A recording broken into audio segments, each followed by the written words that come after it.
Assalamualaikum warahmatullahi wabarakatuh. Waalaikumsalam warahmatullahi wabarakatuh. Baik, bagaimana kabarnya hari ini? Alhamdulillah baik. Sebelum dimulai, kita berdoa dulu. Ella memimpin doa. Sebelum belajar, marilah kita berdoa. Berdoa dimulai. Doa selesai. Baik, terima kasih. Ella sudah memimpin doanya. Tensi saya ke WA Group Google Form-nya untuk diisi. Kemudian hari ini ada yang tidak masuk? Ada Rika sakit. Sakit. Oke. Baik. Nanti kita doakan supaya Rika lekas sehat. Ya, penyakit yang kita akan bahas adalah sistem indera penglihatan dengan penyakit katarak. Kita ice breaking dulu. Tebak gambar. Gambar apakah ini? Ada yang bisa angkat tangan? Apa, Dek? Tuang air. Tuang air. Oke. Bukan angka yang salah dari sederet angka ini. Dari kata-kata atau dari angka ini. Apa isinya ada dua kali? Apanya? Kamu. Yes.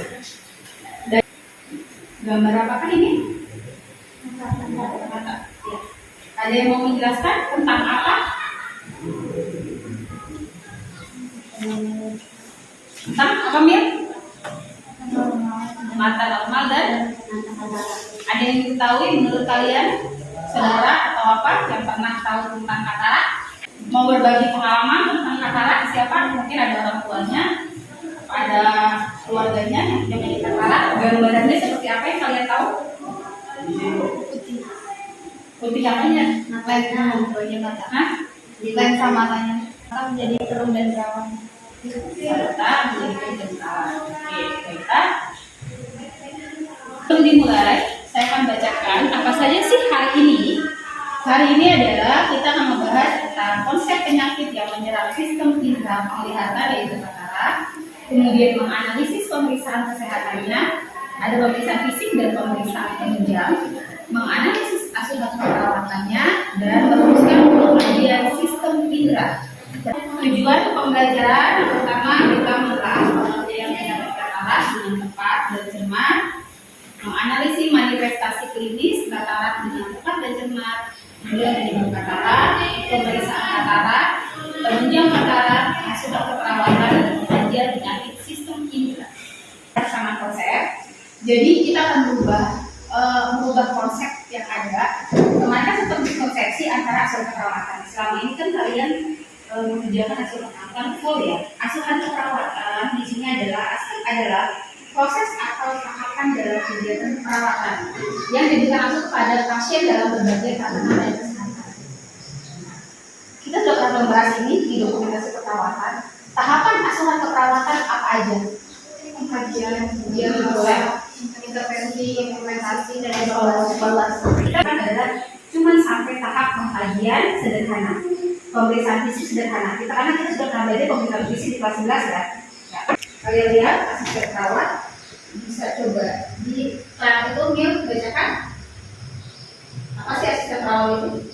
Asisten perawat merupakan setiap orang yang mengaktifkan diri dalam bidang kesehatan serta memiliki pengetahuan atau keterampilan melalui pendidikan bidang kesehatan di bawah jenjang diploma 3. Materi yang saya kasih apa saja sih poin-poinnya, fungsi dan tugas asistennya? Ada? Coba tulislah poin-poinnya apa saja. Membantu mengkaji pasien dan perencanaan asuhan. Yang kedua, asisten perawat memenuhi kebutuhan nutrisi dan eliminasi. Yang ketiga, membantu masalah mobilitas. Yang keempat, asisten perawat membantu masalah hygiene peroral dan penampilan diri. Yang kelima, kenyamanan dan mengurangi kecemasan. Yang keenam, asisten perawat membantu dan mengelola dan efisiensi keuangan. Ya, dari poin-poin pengerjaan kalian yang kalian lakukan hanya ada di poin-poin tersebut. Akan bahas tentang penyakit katarak. Katarak adalah suatu penyakit ketika ketika lensa mata menjadi keruh dan berawan. Jadi gambarannya seperti ini ya. Jadi ada gambarannya, kita lihat kalau mata yang jernih akan seperti ini, kalau ada katarak akan lebih buram melihatnya. Nanti kita dulu tentang apa itu katarak. Panasnya jadi lebih kabur, jadi sedikit berkabut atau kadang-kadang ya bisa dibilang tidak jelas bahkan ya. Nanti jadi pada yang namanya lensa. Ya kalau teman-teman bayangkan ya, lensa ini seiring waktu juga akan mengalami semakin keruh, semakin kotor gitu ya. Nah itu yang menyebabkan terjadinya katarak.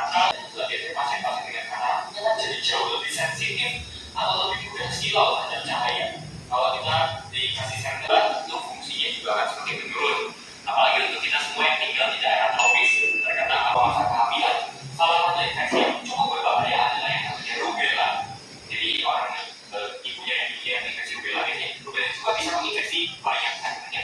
Pada saat yang paling karena mungkin kali karena sejak dilahir sudah karena itu juga bisa ada gangguan di telinga, dan juga di jantung. Banyak lagi teman-teman karena juga bisa disebabkan oleh penggunaan beberapa obat tertentu seperti salah satunya golongan steroid. Itu juga bisa memicu percepatan terjadinya obat yang termasuk aman sebenarnya karena jangan lupa Jenis katarak, ada katarak pada anak itu kongenital dan dapat kongenital.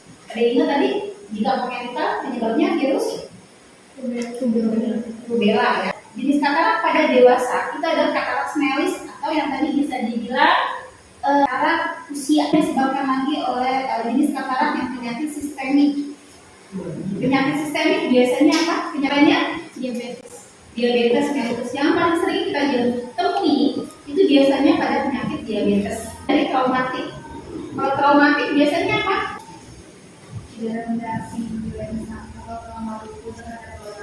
Ya, adanya trauma tumpul, misalkan kecelakaan atau yang lain. Tadi misalnya kortikosteroid ya. Kemudian ada yang namanya jenis katarak komplikata. Akibat penyakit intraokular pada fisiologis lensa. Ya, penyakit ini penyakit intraokular. Ya, intraokular itu penyakit pada mata. Apa aja? Ada katarak smelis. Kemudian ada apa pada dewasa? Traumatik. Kemudian komplikata. Kemudian toksik. Kemudian tadi smelis. Dia ada lihat di bawah gambaran katarak itu seperti apa? Ya, sudah. Kemudian, apalagi gejalanya? Sulit untuk melihat pada malam hari. Pasien-pasien katarak lebih sulit ketika pada malam hari yang merusak adalah lensanya. Sudah perlu tadi dibahas bahwa tidak ada pengobatan, tapi harus ada operasi. Penyebab katarak, pemeriksaan penunjangnya. Apa saja pemeriksaan penunjangnya? Sebenarnya dari ini yang atas pemeriksaan penunjang ada yang namanya oftalmoskop, kemudian tonometri, fisik karena ada dalam tugasnya. Di LKPD itu ada tugas kalian. Setelah kalian diterangkan, kita akan melakukan jadi berdasarkan masalah untuk tugas LKPD. Ada yang kemarin ya? Semuanya ide kemarin dibagi dua kelompok.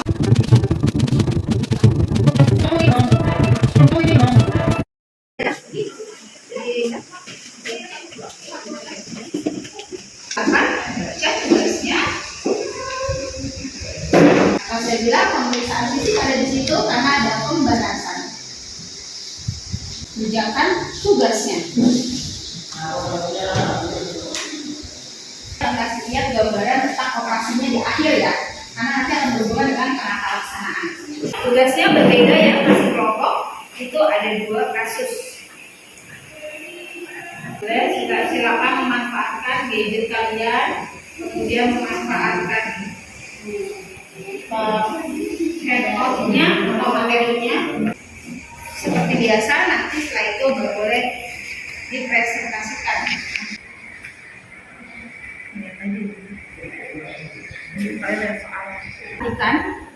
Di video kan ada ya pengobatannya, kemudian tindakan akhirnya kan pengobatan itu hanya buat mengurangi ya, tapi kan tidak menyembuhkan. Jadi harus ada tindakannya. Ya. Dari soal tersebut harus mempersiapkan, berarti intervensinya adalah persiapan dia untuk operasi. Ya kan, operasi tidak lama, bahkan pasien boleh pulang.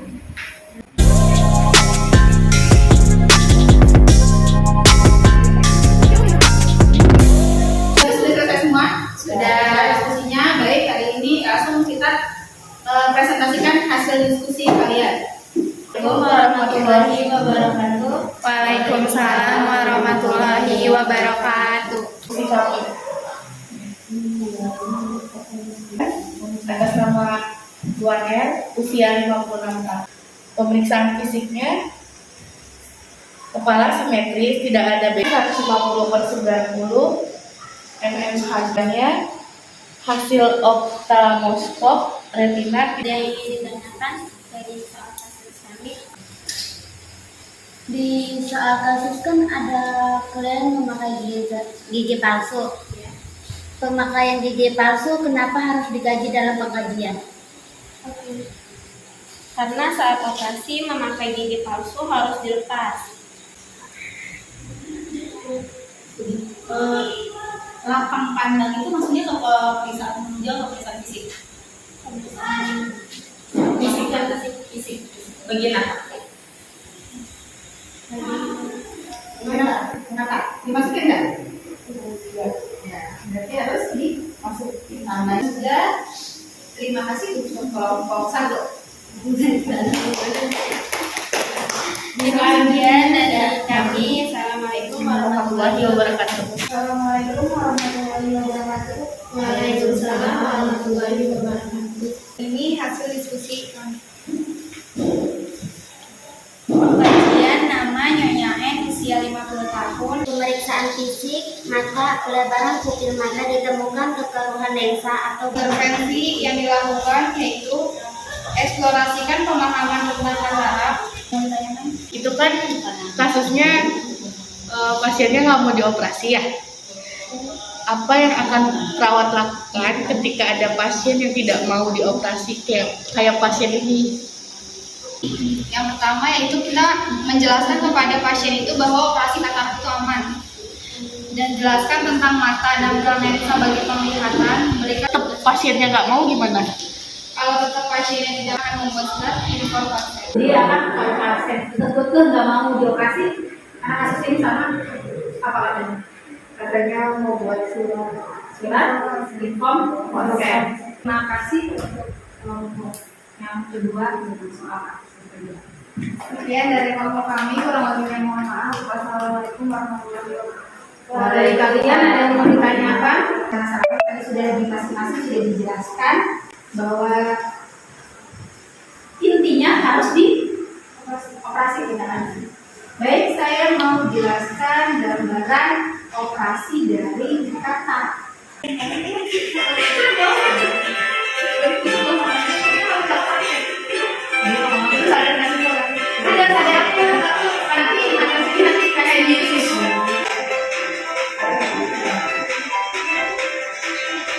Sesimpel itu ya.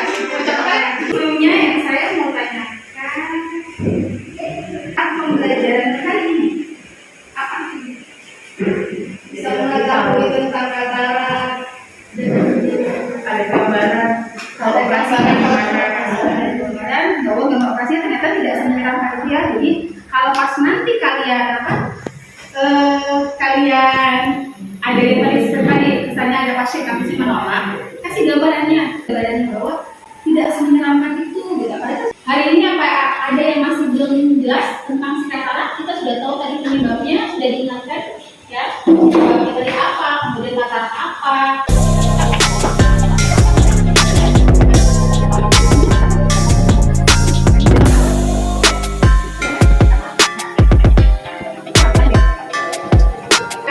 Kumpulkan tadinya karena bedanya saya yang lainnya kita mengarah dulu ya saya nanti kita keluar lagi ya Kita ini aja. Enggak, kan pengajaran hari ini. Jadi doain saya aja. Ya, itu di kelas kali aja. Diapain Bu? Berarti Checklist. Ya, refleksi pembelajaran hari ini. Silakan diisi instrumennya. Kemudian sambil menunggu itu, saya akan akan tutup materi hari ini dan besok pertemuan berikutnya kita akan membahas tentang penyakit sistem indera pendengaran dan yang kemarin apa? Pendengaran dan penciuman. Baik, sambil itu mengerjakan kita tutup dulu yuk. Sebelum itu pada berdoa dimulai. Ya, saya akhiri pertemuan hari ini. Assalamualaikum warahmatullahi wabarakatuh.